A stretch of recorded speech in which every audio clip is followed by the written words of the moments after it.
Anda pernah kepikiran nggak sih kalau kisah-kisah pahlawan zaman dulu, ya kayak Rama nyari Sita, atau mungkin Buddha cari pencerahan gitu. Itu polanya sebenarnya mirip sama perjuangan wirausahawan zaman sekarang. Kedengarannya agak aneh ya, tapi ini yang mau kita bahas nih. Betul sekali. Kita bakal gali ide menarik ini, sumbernya dari buku The Storypreneur's Playbook. Penulisnya Nitin Babel sama Pratik Roy Chaudhry. Oh, penulisnya keren tuh kayaknya. Iya, dua-duanya alumni IIT Kharagpur Law, salah satu kampus teknik top di India. Si Nitin ini udah wirausahawan kawakan, startup AI-nya bahkan didanai Ratan Tata. Wow. Nah, kalau Pratek, dia latar belakangnya HR, tapi punya minat besar di psikologi dan mentorship gitu. Oke. Jadi pembahasan kita kali ini intinya mau lihat gimana buku ini pakai kerangka perjalanan pahlawan ya, Hero's Journey-nya Joseph Campbell itu. Tepat, buat memahami lika-liku dunia wirausaha. Dan sumbernya ini dari kisah nyata belasan wirausahawan India ya. Dari macam-macam bidang, jadi kita bisa dapat gambaran yang jujur gitu. Nggak cuman manisnya aja. Betul, perspektif 360 derajat lah. Nah, konsep perjalanan pahlawan itu sendiri, simpelnya sih pola cerita yang umum banget, universal. Pola yang gimana tuh? Dimulai dari dunia biasa. Terus ada panggilan bertualang. Tapi seringnya nih, ada penolakan panggilan dulu, ragu-ragu gitu. Oh iya, manusiawi ya. Banget.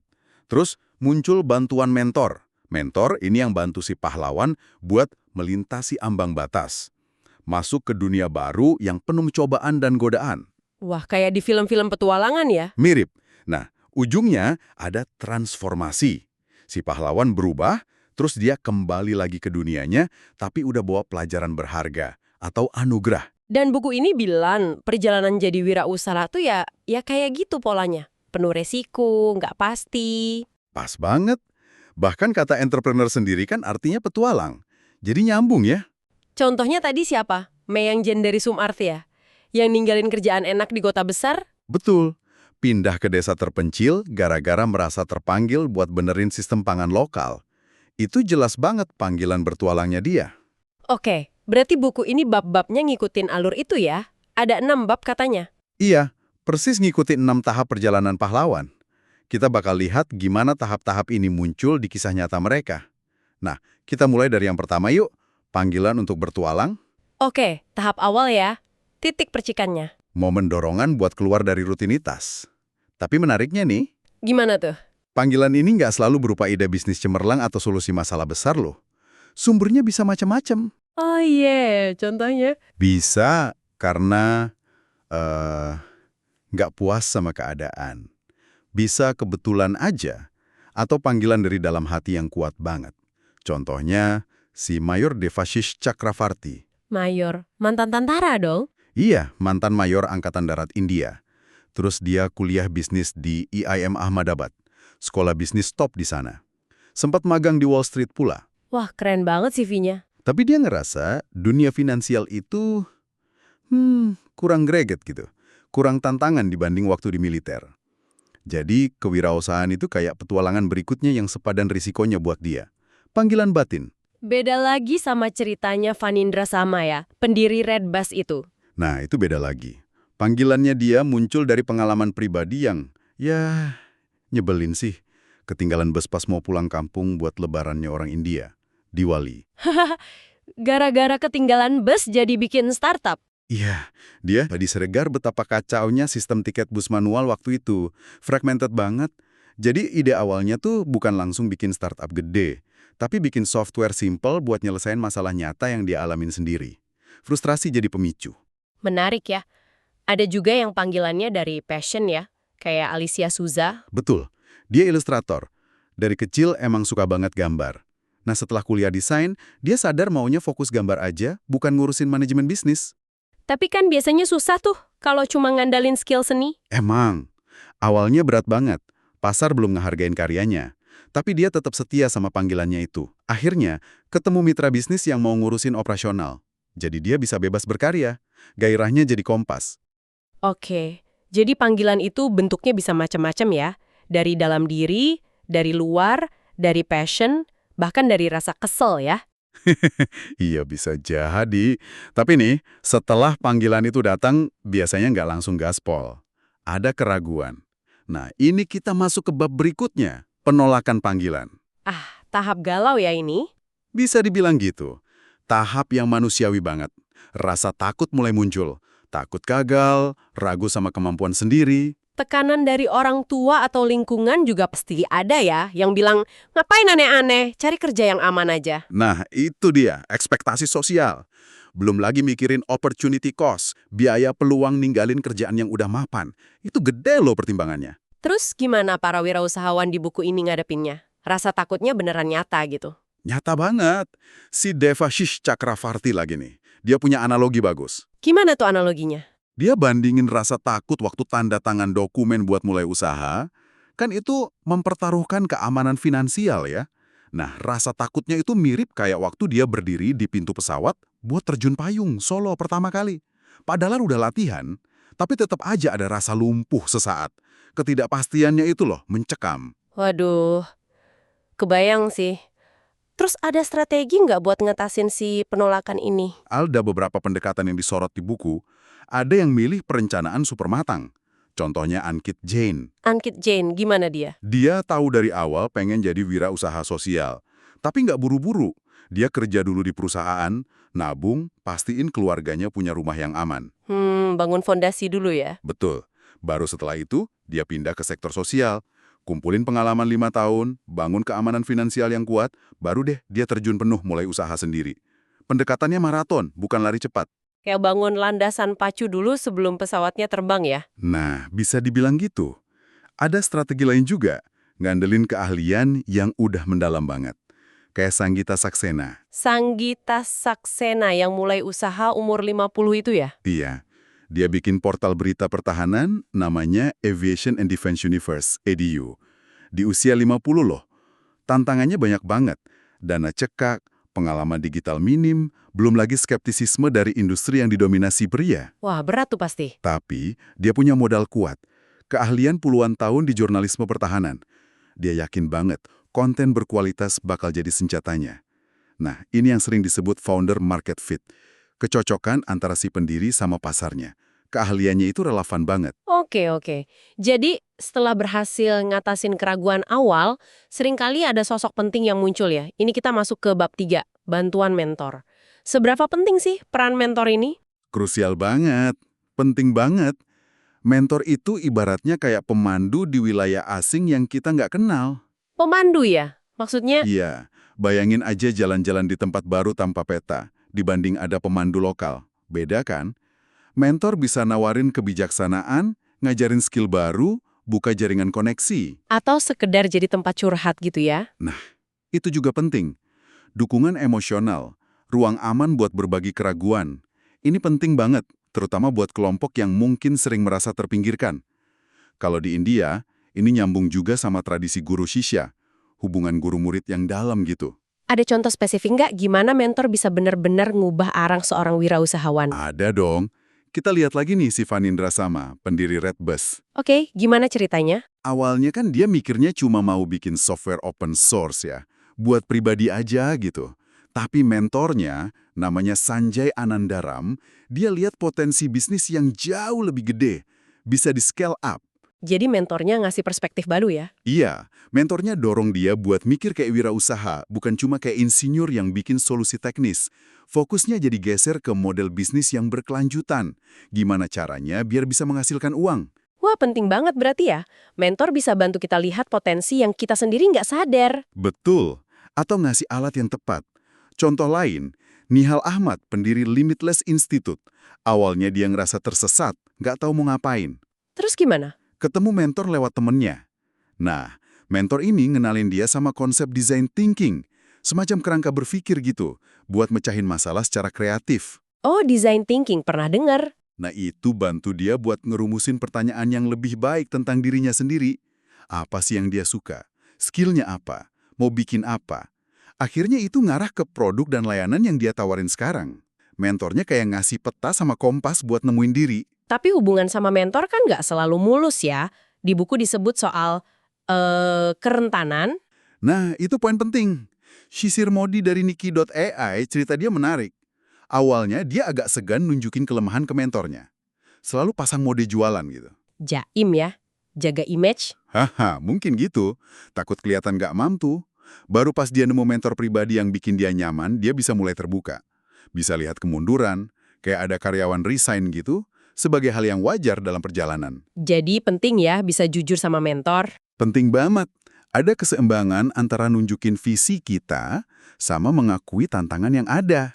Kalau nggak ada mentor yang pas, risikonya gede loh. Kayak kisahnya Vijayananda Prabu, bisnis wisatanya bagus awalnya, tapi karena ekspansi terlalu cepat, tanpa panduan strategis dan finansial dari mentor, akhirnya malah terpaksa tutup. Sayang banget. Oke, jadi mentor itu krusial. Nah, setelah dapat dukungan, dapat arah, langkah selanjutnya ini yang paling menentukan kayaknya ya. Bab 4, melintasi ambang batas. Ini momennya buat lompat, bener nggak? Tepat sekali. Ini aksi nyatanya. Melangkah ke dunia yang nggak diketahui, meskipun mungkin masih ada rasa takut, masih ada resistensi. Ini yang bedain antara pemimpi sama pelaku ya. Persis, butuh keberanian, butuh ketahanan juga. Nggak gampang soalnya. Gimana sih bentuk lompatan ini di kisah-kisah nyata mereka? Bisa macem-macem. Ada yang nekat banget, kayak Dharamvir Singh Chauhan atau DV, pendirinya Zostel. Gimana tuh nekatnya? Dia kan udah di jalur karir korporat yang aman ya, tapi dia keluar. Terus iseng main poker online. Menang $10.000. Hah? Serius? Serius. Uang itu dijadiin modal awal buat mulai Zostel, jaringan hostel itu. Dia nanya ke diri sendiri, apa hal tergila yang bisa gue lakuin? Ya udah dia lakuin, masuk ke industri travel yang dia suka dengan caranya sendiri, boleh pakai celana pendek ke kantor katanya. Bebas ya, tapi nekat gitu aja. Nggak juga. Meskipun kelihatannya nekat, dia tetap lakuin riset yang dalam loh, nggak asal lompat. Wah, itu bener-bener lompatan iman plus riset ya. Tapi kan nggak semua orang punya modal nekat atau hoki main poker kayak gitu. Ya jelas nggak. Makanya ada cara lain. Dukungan komunitas itu bisa jadi kunci banget. Contohnya Mayur Sontake, pendiri Nomad Gao. Nomad Gao, itu coworking space buat digital nomad ya? Iya, betul. Dia nemu properti bagus di Goa, modalnya pinjam temen. Pas pandemi datang, bisnisnya sempat berhenti. Tapi justru setelah itu, banyak digital nomads cari tempat kayak gitu. Permintaan naik dong. Iya, tapi dia kekurangan dana buat ekspansi. Nah, disinilah komunitasnya bantu. Bikin acara online, promosi di medsos, crowdfunding. Akhirnya bisa berkembang dari 5 kamar jadi 34 kamar di 4 lokasi. Kekuatan sekutu dan komunitas itu nyata banget. Ada juga yang melintasinya bener-bener dengan ninggalin zona nyaman total ya? Ada. Kayak Mayang Jain Sumartif yang kita sebut di awal tadi. Ninggalin kerjaan mapan, hidup nyaman di kota besar, pindah ke desa terpencil di negara bagian Bihar. Demi apa? Demi mewujudkan visinya di bidang pertanian. Itu komitmen total sih. Banget. Menerima ketidakpastian, ketidaknyamanan, demi kemungkinan transformasi. Dia milih terinspirasi Pririt bukan karena terpaksa majbur. Itu beda loh rasanya. Oke, jadi intinya melintasi ambang batas itu soal komitmen, soal tindakan nyata, caranya bisa macam-macam. Nah, setelah berhasil melintas nih, barulah petualangan sesungguhnya dimulai ya, masuk ke jantung perjalanannya. Bab 5, cobaan dan godaan. Ini pasti bagian paling intens ya. Bisa dibilang gitu. Ini fase di mana ketahanan, kreativitas, integritas kita benar-benar diuji habis-habisan. Ujiannya apa aja tuh biasanya? Wah, macem-macem. Ngelola manusia, ngelola keuangan, ngadepin risiko yang nggak terduga, ngadepin bias. Semua numpuk di sini, tingkat ketidakpastiannya tinggi banget. Nah, buku ini ngebaginya jadi beberapa tema utama biar lebih gampang dipahami. Oke, coba kita bahas beberapa ya. Mungkin mulai dari yang paling sering bikin pusing, ngelola manusia. Iya, itu seringkali jadi aspek paling rumit dan paling emosional. Ada cerita yang cukup tragis dari Nitin Babel Niki.ai. Salah satu anggota tim intinya meninggal mendadak. Ya ampun. Itu shock banget kan? Bukan cuma soal operasional bisnisnya gimana, tapi beban emosionalnya, tanggung jawab ke keluarganya. Itu ngingetin kita kalau startup itu ya intinya hubungan antar manusia, kepedulian. Bener banget. Di sisi lain, ada juga tantangan nemuin bakat ya. Iya, dan kadang bakat itu muncul dari tempat yang nggak kita duga. Kayak si Mayang Jain lagi nih, dia kan butuh solusi buat ngumpulin jamur di Bihar. Udah coba pakai ahli rantai pasok lulusan IIT, gagal. Terus gimana? Malah ketemu konduktor bus, namanya Abhishek, yang punya solusi sederhana tapi efektif banget. Pelajarannya, potensi itu bisa ada di mana aja. Kita harus cari kecocokan, bukan cuma lihat ijazah atau CV keren. Soal kepemimpinan juga pasti diuji banget di tahap ini. Gimana para founder ngadepin keraguan diri atau tekanan yang berat? Pasti diuji. Fanindra sama, Redbus, itu pernah lo ngerasa putus asa banget di masa-masa sulit awal. Udah pengen nyerah aja, tapi dukungan dari co-foundernya yang bilang, kita ini pejuang, itu bikin semangatnya balik lagi. Pentingnya tim yang solid ya? Banget. Tapi di sisi lain, ada juga resiko krisis identitas. Kayak Shishir Modi, Nikki AI. Dia saking cintanya sama startupnya, identitas dirinya jadi nyatu banget. Maksudnya gimana tuh? Jadi kalau ada karyawan resign atau investor nolak, dia ngerasa itu penolakan terhadap dirinya secara pribadi.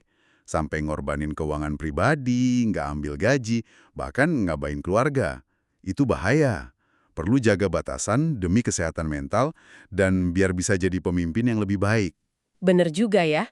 Oke, selain manusia, tantangan gede lainnya pasti keuangan. Gimana buku ini bahas soal duit? Wah, ini juga ceritanya macam-macam. Mulai dari perjuangan Alicia Souza di awal karir.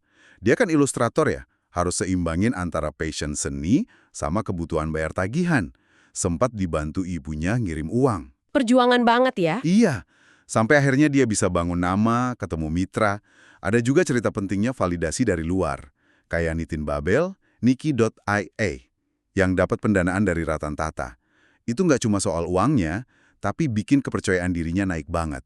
Kayak dapat stempel oke dari tokoh besar. Ngomongin pendanaan, ada juga yang bootstrapping kan ya? Modal sendiri. Ada. Sangyeta Saksena, aduh itu contohnya. Setahun pertama dia jalanin portal beritanya tanpa pendapatan sama sekali. Pakai tabungan pribadi buat biaya operasional, buat ikut acara internasional biar kelihatan. Kemitraan media bantu dikit-dikit, baru dapat iklan pertama dari Rolls-Royce. Itu pasti momen luar biasa. Terus, ada godaan nggak sih pas sudah mulai sukses secara finansial? Nah ini dia. Godaan itu pasti ada. Kisah Panindra Sama pas jual Redbus itu menarik banget. Gimana tuh? Dia kan udah pernah ngerasain susahnya cari duit di awal.